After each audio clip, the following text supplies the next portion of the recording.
Many times in the history of our civilization, the introduction of a new thought has brought skepticism, even ridicule. Despite this, there always has remained the duty and inalienable right to tell the people the truth. The motion picture you are about to see is true.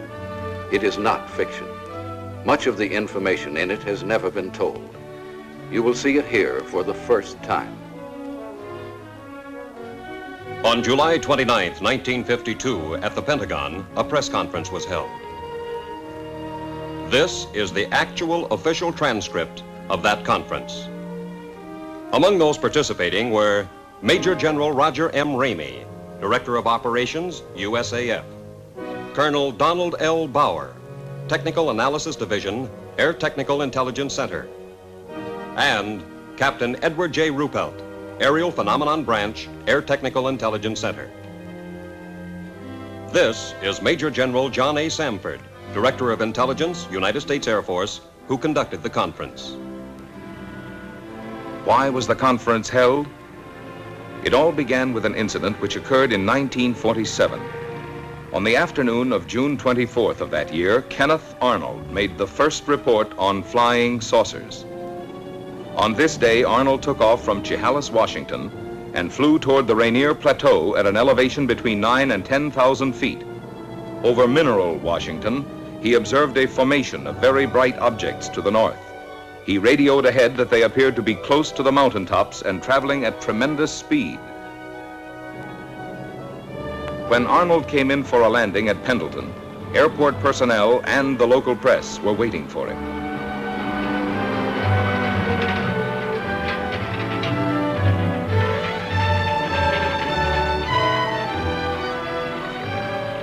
Arnold counted 9 objects in echelon formation. He observed that they had no tails and described them as saucer-shaped objects. The story was picked up by the wire services. He saw what? In the next 24 hours, virtually every newspaper in the country ran the story.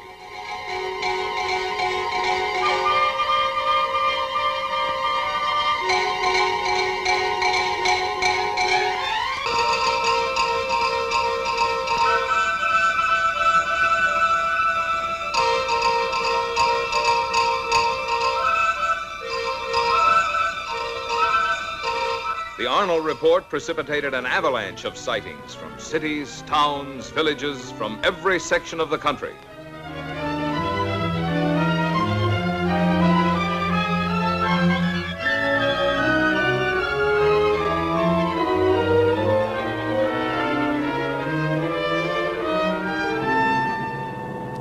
The commercial aspects of the saucer situation were not overlooked. Alert businessmen and manufacturers came up with all sorts of oddities. The practical joker moved in. Homemade saucers of all kinds and descriptions began to turn up promiscuously. Within a few months of the original saucer report, practically everyone in America was conscious of flying saucers. This man in the saucer, can you describe him? Well, sir, he was small and skinny. His head was pointed, came to a very sharp point. He had long green hair. His eyes were a sort of purplish red. He had large ears which were formed like an antenna. His teeth were perfect, but spread far apart. And I noticed, too, a jacket of some sort of spun glass and bright red metallic hues. You say this all took place in a few seconds. Mr. Nagelschmidt, can you tell me what color tie I'm wearing? I'm sorry, sir. I didn't notice. You mean to say you can remember everything about this man from the spaceship, his hair, the color of his eyes, the clothing he was wearing, and yet, after all this time, you can't tell me the color of my tie? But you didn't come out of a flying saucer. Then, at approximately 1400 on January 7th, 1948, the Kentucky State Police reported to the Fort Knox Military Police that they had sighted an unusual aircraft or object flying through the air, circular in appearance, approximately 200 to 300 feet in diameter, moving westward. The Provost Marshal at Fort Knox called the commanding officer at Gorman Air Force Base. call Flight Service at Wright Field. Determine if they have any experimental aircraft in our area. We have a report of an unidentified aircraft south of the field. It was about 13:15 when the tower controller in the Godman Tower received his instructions from the commanding officer. Wright-Patterson. The PFC continued giving routine instructions to a light plane which was practicing takeoffs and landings. Flight Service. Captain Hopper, Flight Service. Flight Service is a clearinghouse. The positions of all military planes are carefully plotted so a minute-to-minute check may be made on their position, course, altitude, and speed. Flight Service to Godman Tower. We have no experimental aircraft in that area. However, we do have a B-29 and an A-26 on photo mission in that area. In the meantime, Lieutenant Cowan, the AACS, and the operations officer had arrived in the tower. They were joined by the intelligence officer and the executive officer. Upon hearing the information from Flight Service, the executive officer called Colonel Hicks, the commanding officer.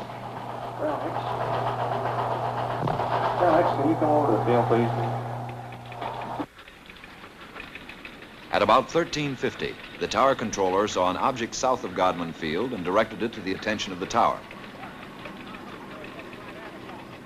Lieutenant Cowan was the first of the group, after the tower controller, to locate it. He immediately directed it to the attention of the operations officer. After observing it for a moment, he picked up a telephone and put in a second call to the commanding officer. While he was putting the call through, Colonel Hicks arrived in the tower. It was now about 14:20. About 14:30, a flight of 4 F-51s being ferried from Marietta, Georgia to Stanford Field, Kentucky, was sighted south of the base. The commanding officer issued an order to contact the flight leader. Channel B and find out who's leading the flight. Godman Tower to leader of Flight 451s. Godman Tower to leader of Flight 451s. Come in. Captain Mantell, Flight Leader F-51 to Godman Tower. Over. Stand by for further instructions. Vector the flight into the area of the unknown. Vector Mantell on a heading of 210 degrees. Godman Tower to Captain Mantell. Come in, over. Mantell to Godman Tower. Over. Godman Tower to Captain Mantell. Investigate an unidentified object in your area. Your new course, 210 degrees. 210 degrees.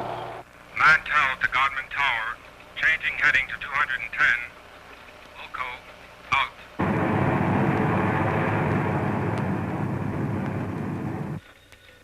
One of the ships in Mantell's formation, NG-336, piloted by Lieutenant Hendricks, requested permission to land at Stanford Field to refuel and get oxygen. Permission was granted. Captain Mantell and the other two planes started to climb toward the object. The second pilot made a similar request. Both wingmen refueled and, after getting oxygen equipment, took off again. Captain Mantell, flying NG-3869, continued climbing, outdistancing his wingmen. At 14:45, Mantell called the tower. Mantell to Tower. I see it. Above and ahead of me. I'm still climbing. A few moments later, one of Mantell's wingmen was heard. What the hell are we looking for? After a moment, Captain Mantell made a reply. Mantell to Tower. The object is directly ahead of and above me. Now moving at half my speed. Godman Tower to leader of Flight 451s. Godman Tower to leader of Flight 451s. Come in. Mantell to Tower. It appears to be a metallic object of tremendous size. The object now was in visual view of the tower personnel. Mantell to Tower. I'm trying to close in for a better look. I'll go to 20,000 feet.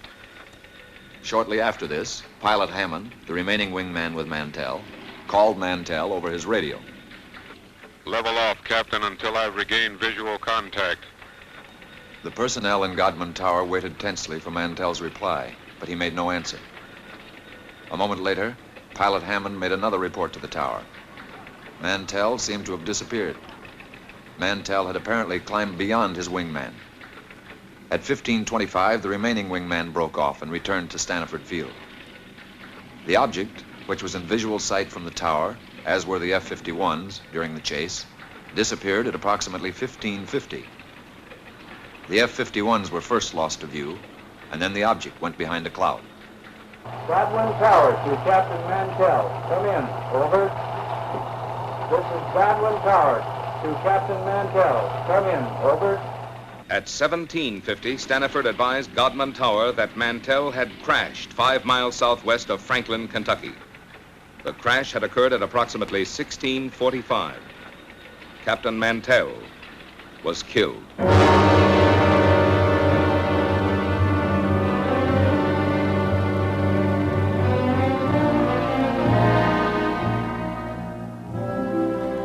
Statements were taken from all who were present in the tower during the Mantell sighting. The tower controller stated, "It looked silver or metallic." The intelligence officer, It appeared to be a bright silver object. the executive officer, It was circular in shape. the AACS, A small white object in the sky. the operations officer, It appeared round and white. the commanding officer. It could be seen plainly with the naked eye. The statements were typed up for the necessary signatures as the interrogation concluded. There was one point on which there was some disagreement. Not everyone who had been present in the tower had heard Mantell when he reported over the radio that he was moving in for a better look.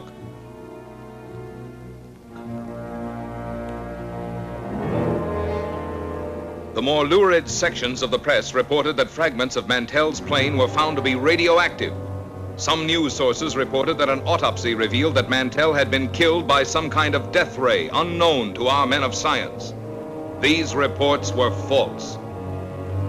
Because certain publications persisted in using a sensational approach in reporting sightings, there were increasing demands from the public for an explanation. However, the Air Force had already taken official cognizance of the flying discs. Headquarters, United States Air Forces, issued a directive for a detailed study of flying disc reports. This project received a secret classification and the code name of SIGN. Department of Air Force and Department of Army letters directed all respective subordinate units to report directly to Air Materiel Command all information concerning unidentified flying objects. And so Project SIGN was implemented. Trained investigators were dispatched to the exact scenes of the sightings. After thorough on-the-spot interrogations, the reports were sent on to ATIC for further analysis. Utah, Washington, Norway, Sweden, Denmark, South Korea, Ohio, New Jersey, Oregon, Philippine Island, Louisiana, Alabama, Tennessee, Kansas, Massachusetts. As an example of the credible type of sightings reported by reputable, trained observers was the report of Captain Willis Sperry. What is your full name, Captain? Captain Willis Sperry. How long with American Airlines? 17 years. What was the date of sighting? May the 29th, 1950. And the time of sighting? 9:30 in the evening. The origin of sighting? 60 miles southwest of Washington, D.C. And the destination? Nashville, Tennessee. What was the visibility? It was unlimited. And what was your altitude? 7,500 feet. Who of the crew first saw the object? The co-pilot called it to my attention as I had turned to reach for a map. The object was flying head-on at us. It was 50 times the magnitude of the brightest star. I immediately made an abrupt turn to avoid collision. As I looked to my left, the object appeared to come to a stop. Can you describe the shape of the object? It appeared as a perfectly streamlined object without wings or tail section, as it was silhouetted against the full moon. At all times, it had a brilliant, shimmering blue light in the nose. It was traveling at fantastic speed, and although it had passed off our left wingtip, it circled us in a matter of seconds and appeared off our right wing. There again, it stopped, and we watched it for several seconds. When again it started, it reversed its direction. We watched it for several more seconds until it disappeared in the east out of sight. Have you ever seen any other similar object, Captain? Never before or since.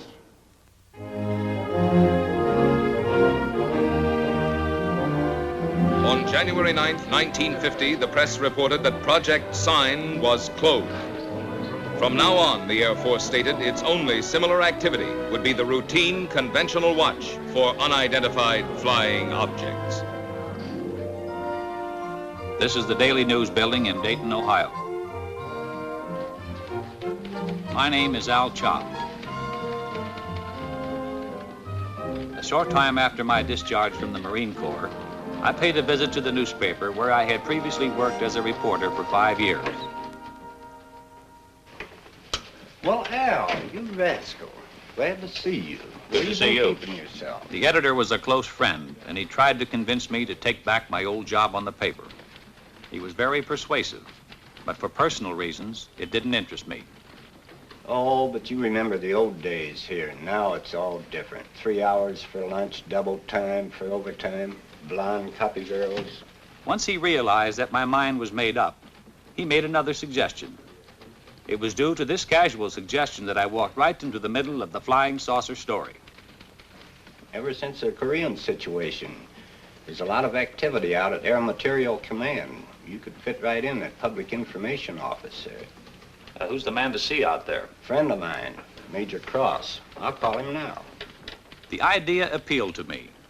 I'd always been intensely interested in aviation. Also, I liked the idea of settling down in Dayton again. Both Dee, my wife, and I had a lot of friends there.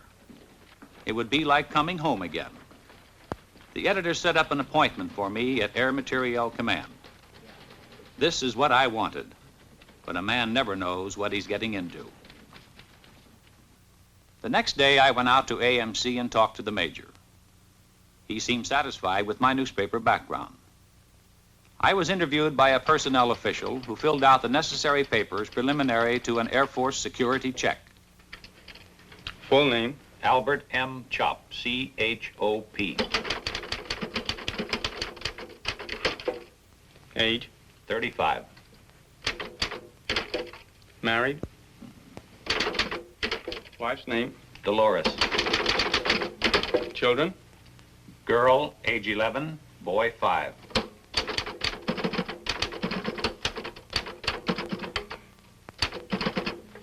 Take this to room D. Thank you. Shortly after, I went on the AMC payroll on the PIO desk. I soon shook down into the routine of the public information desk. There was a wide diversification of projects for which I wrote material.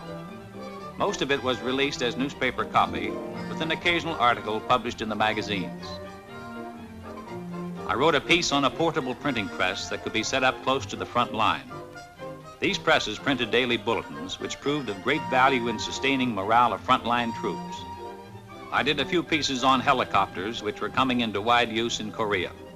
Newsweek magazine printed this, and it also appeared in many of the country's leading newspapers. Then, one morning about 10 o'clock, I got a call from a newspaper editor in Boston. The Boston editor wanted confirmation or official information on a flying saucer report out of Sioux City, Iowa. I told the editor that Project Sign had been officially closed. He was insistent, so finally I called Air Technical Intelligence Center. No, Chop. We have no report on Sioux City or any other sighting. You people on PIO desk ought to know we've closed Project Sign. For the next couple of hours, calls came in from newspapers all over America.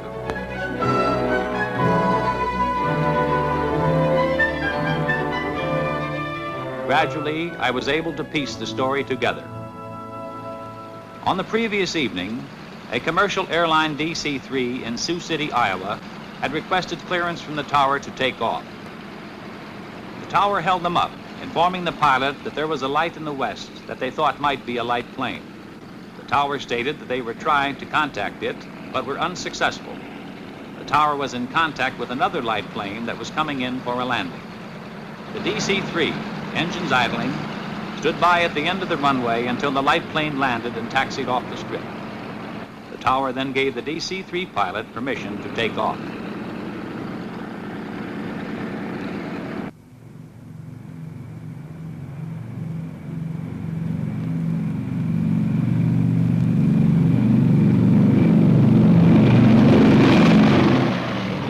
DC-3 climbed for altitude, an unidentified light suddenly closed in. This was the object that the tower unsuccessfully had tried to contact by radio. The tower observed this and radioed the DC-3, but the light had already been observed by both the pilot and co-pilot. Suddenly, the light accelerated and made a head-on pass at the plane, which swerved to avoid a collision. It zoomed past them, close to their wingtip. The pilot called the tower and described the object as a B-36 without wings. After being observed by several passengers, the object suddenly zoomed straight up and disappeared. About noon, 2 reporters came in asking for information on the Sioux City sighting. What's new on this saucer story, Al? We have nothing on it. Project Sign is closed. ATIC is no longer investigating these things. How stupid can they get? How can they drop an investigation